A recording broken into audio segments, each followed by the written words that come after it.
I was reading the newspaper and I was so engrossed in the story, I forgot to get off at the free stop. And I was only one stop off. They got And you didn't have a ticket? No, I was gonna ride for free. I just got off of work too. It was a free square. Give me a break. It was a one-off. I was like, I was reading the paper. I'm pretty sure they took out the TriMet police.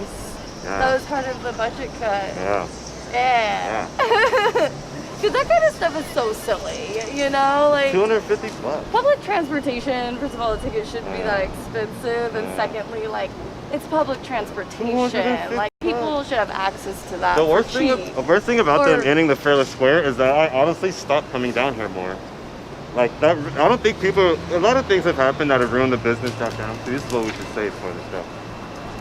Like a lot of stuff has been ruined down here, but a lot of it started with that. I remember a lot of people mentioning that. It's like having easy access down here without having to drive, hop on a free train, get in and out, just hop around. Makes you want to come down here and hang out and spend money or whatever. It's like ever since they ended it, it became a chore to became downtown. Yeah. And that hurt a lot of people. Like a lot of people. Even going to Blazer games, people are like, I don't know, man. I used to be able to ride the train in the game. I'm not driving. Yeah. They're doing all that. So they wouldn't even do that even. Like what sucks is then they wouldn't go to like, there'd be businesses on the way they would go, like pre-phone. Yeah, I used to like park over here and ride over there or something. To get Probably hit a bar on the way or two. Was it free? The public transit was free then? It was free from the Lloyd Center all the way up to Civic Stadium. Nice. You can just go all the way What through. did it Everything's take? free. Even the buses are free. So you can go anywhere up and down downtown for free. the term Fairless Square? Yeah. No. That was so awesome. No, I miss Fairless. Yeah. God, that was the shit. There's nothing like that. They don't do that anywhere, dude. Anywhere. That was so cool. You know what? We're lucky to have it while we did. I'll take that. No one's gonna believe us though. Kids are gonna be like, what? Are you serious? Not only that, but they give you a $250 ticket if you what? get on for one stop. For all the free rides I got, and for all the times I've stolen rides, like legitly knowing that I was stealing a max ride, I kind of figured $250 is a fair payoff. You know what I mean? I was like, okay, that balances it out for all the stuff I actually have done. That's a good perspective. But I was being so honest at the time. I was like becoming a man. You know, so I was like discouraging. Your first ticket. Yeah, like I was like finally doing it right. I'm actually adulting now. I was doing it right, and that's when I got busted. You know. I got my first one in Germany for riding the train without a ticket. Yeah. And I was like, I was with someone who kind of spoke to not Germany, but just give us cash right now. I was in Italy. They actually took our group to the police station. They took our passports and was like trying to get a bunch of money out of us in Italy. Yeah. Are we on right now? Yeah, we're live. All right, Nice. We didn't even introduce ourselves. What's going on? Well, for anyone that's paying attention, I'm DQ Scott. Yeah, I'm Christy Carlo. Thanks for joining. And we're just here doing a test run of a new series we want to do. That's more or less giving you a tour and a look onto Portland. So we're gonna go around Portland and talk about Portland. And see how things go. We're gonna feel free to critique us the way you normally do. Open to feedback. Thanks. Yeah, we'll look over to the Facebook chat on Halospace Media. Just watch you guys' comments and answer any questions you got. Yeah. Why don't you introduce yourself? Okay. I think I have to do this because of the microphone. So, hi, I'm Philip Sitbon, and I know I'm Halospace Media, and we're here to talk about how things have been going and what we see out here.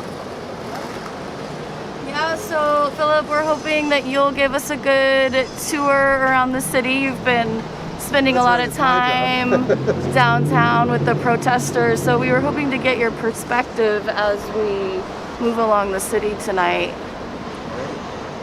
All right. Well, we're starting here at Pioneer Square. This was actually the end of the first rally that I attended back in June. We probably had about 5,000 people at that protest. We ended here. The organizers at that time had megaphones and we could barely hear them. So I took a little bit of a perspective of trying to do what I could to film or to fill that space, and so I rallied together a group of people and we supported the sound crew for Rose City Justice for about 1 month, and then I actually met Phil through some live streaming.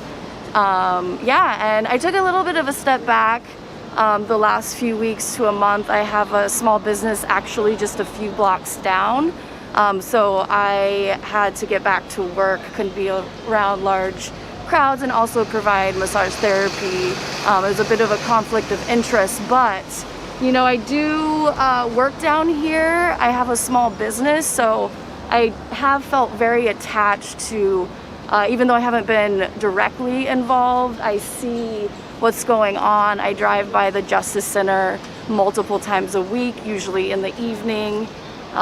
So I'm hoping to get a little more perspective today about what's been going on. So thanks for giving us a tour, Phil.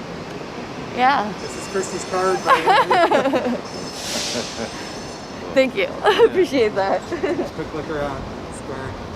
So one thing I noticed is that when I'm talking from back here, it's got pretty good isolation. So it's hard to like pan around when somebody's talking with this. That's okay though. You did a nice job with the new little art installation. So yeah, this is the polka dot square Yeah. art installation. We'll go down this way and get a shot of the banner up there.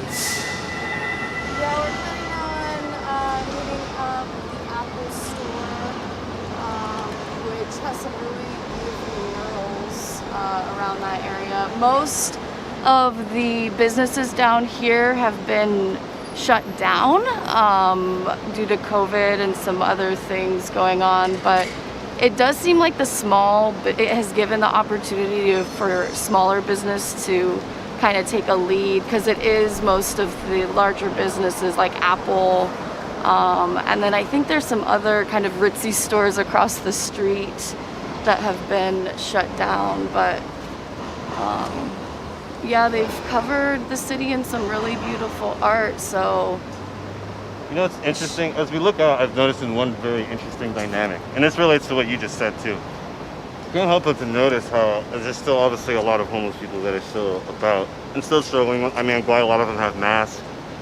A lot of me is wondering, especially where the resources are coming from. I'm gonna take a guess. So even like the smaller businesses, like some of these carts and some of the other people that are sitting around doing stuff, probably still have a lot to do with actually those people even still surviving in a way. Because a lot of the big businesses being gone out, a lot of people wouldn't go through, cuts off a lot of panhandling. Probably a lot of food being bought, which probably in some cases in a sad way relates to food waste, which is probably what's another food source some people probably rely on. So it's kind of interesting to see, even like in a sad way of a trickle down kind of way, you know. It's like that movie, The Platform. In an almost literal way, you know, it's just like, you know, people kind of have to feed off what's left of society. Yeah. But even if society's not moving, I can see how a lot of these people here would still struggle without that, you know? it's like an ecosystem within any environment. Yeah. When one part of it is disrupted, how there's a chain effect. Yeah. You know, you see that in nature, and even in cities, humans, you know? Yeah. So yeah, I think it's cool that even like some of the shops, even some of the food carts and that stuff exist. I think it impacts, you know, the city in more ways than one. Even just moving the economy. That's even little aspects of the community that make it like worthwhile for them to do that. I reckon a lot of people are ordering delivery from these kinds of places too. You know, and it keeps. I've been doing that. Things going. Me too. Yeah, I've been trying to do that. You know. My favorite Euro food cart is over there. So, you know what? You gotta make it count now. yeah. You know what I mean? Like, I'm sorry, like, Taco Bell's cool at some point in time, maybe if you're drunk or something like that. But you know what, dude? Like, I value my life a lot more now. You know what I mean? I'm not saying it's bad if you eat Taco Bell, but if I'm getting a taco, I'm getting me a damn taco. Yes. You know, I'm I've just got a saying. newfound I'm gonna appreciation support my for homie that makes a little 7-Eleven. taco. Yeah. I've been eating at the eating from the 7-Eleven next to my place a lot. And it's funny though, because there's this houseless guy who lives outside, and he was complaining recently that they started like sabotaging the garbage, you know, like putting coffee grounds and everything. And stuff. But he still gets a pretty good haul from it. Like they now individually wrap the donuts and other things. You know, it'd be super gangster is to take those coffee grounds and then like start using it for like mulch for compost and like make a garden out of it and grow food. Well, 7-Eleven should like, be but right in front of the 7-Eleven. Should be composting, right? Yeah. They got a lot of compostable stuff. You know, that's something I thought about as well, which I hope maybe is something we could tackle with some of the people we talk to, feature some businesses, is allocating food waste. Contrary to popular belief, you can donate food after it's been cooked. A lot of places say like after catering events or something, they're like, no, you can't give the food to the homeless, it's a health risk, it's illegal. That's a total lie, dude. total lie. They just don't want to deal with it. There are some implications for the company, like insurance or something, but it's all BS.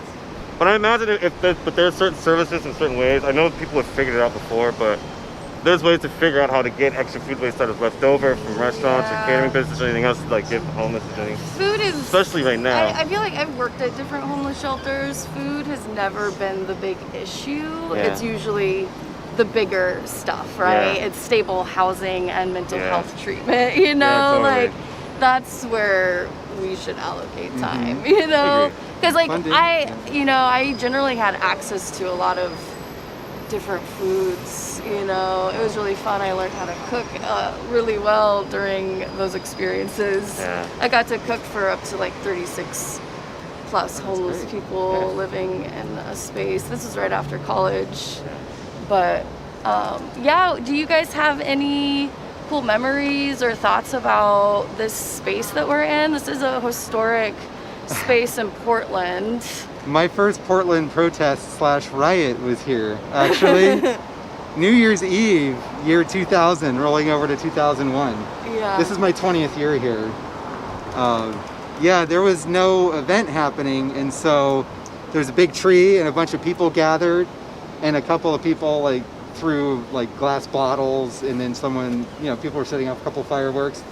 And then of course PPB rolls up on their horses this time. Oh, real horses, huh? And they started, so they provoked the crowd, started, I don't know what they did first. I think they started attacking people with their nightsticks or something like that. And then, kind of more destruction broke out. All the windows on this Starbucks here got busted out. And ever since then, they've been holding like events here. That was after that they started blocking off like a few blocks around and stopping people to like pat them down and check for fireworks and stuff. Yeah. And it was a really interesting experience. Stranger to protesting, it sounds like. No, this has been a center for a lot of different movements, a lot of different things, you know.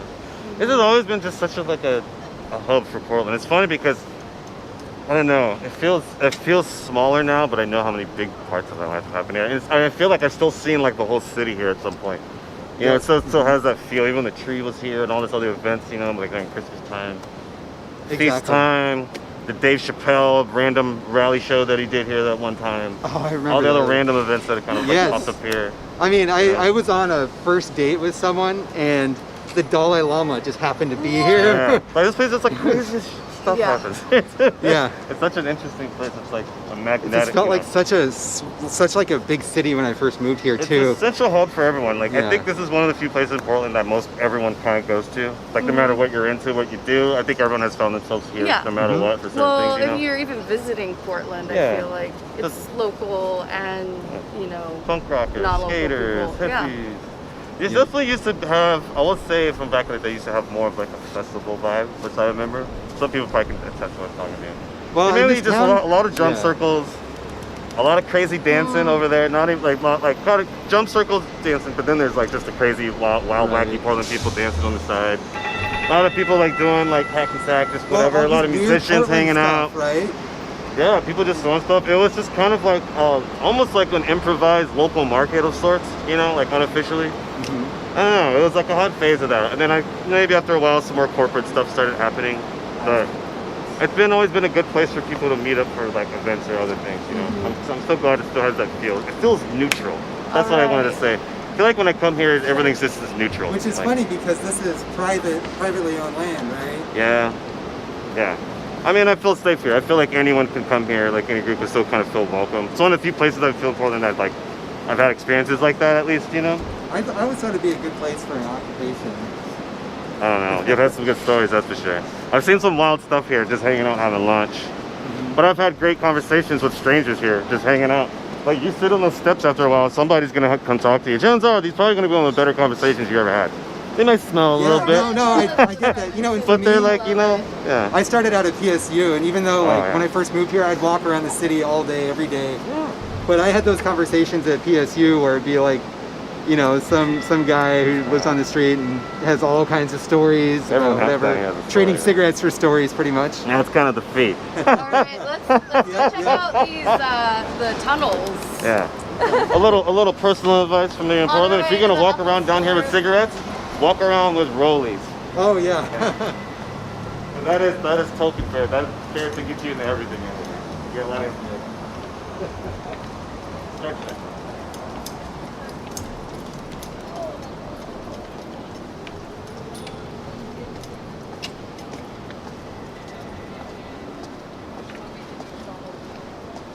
Oh, this is actually interesting stuff. I was filming as a matter of fact, I just read an article here. Oh. We're going A mobile. lot of same actors minus one.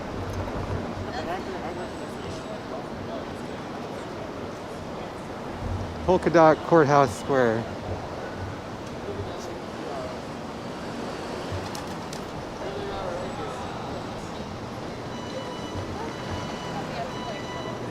Looks like they're coming to take the piano. It's like on my 10th season. I worked on it like 6 Oh seasons. no. Oh, they probably move it at night, huh? Oh, that piano? Oh, yeah. I think they probably move it at night. Pretty cool. All right, so we're headed over to the Apple store. This was damaged. The windows were actually damaged. One of the first nights of protesting after the death of George Floyd. After that night, though, the community boarded up the downtown where some of the damage happened with plywood, and artists came in and painted up the plywood. Really, there's some really beautiful artwork that we wanted to show you today. So we're headed that direction.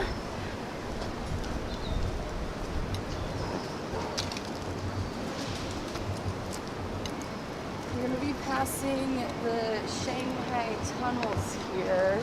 Be cute. I don't know if you want to like explain a little bit of that. I had no idea that these were the doors to the Shanghai tunnel. I mean, you kind of just ratted me But out. now, That's all right. but now, You know what? I'm sure- like it looks like doors. I'm sure the statute of limitations You know? needs to be It makes exempt from this. No, it's all good.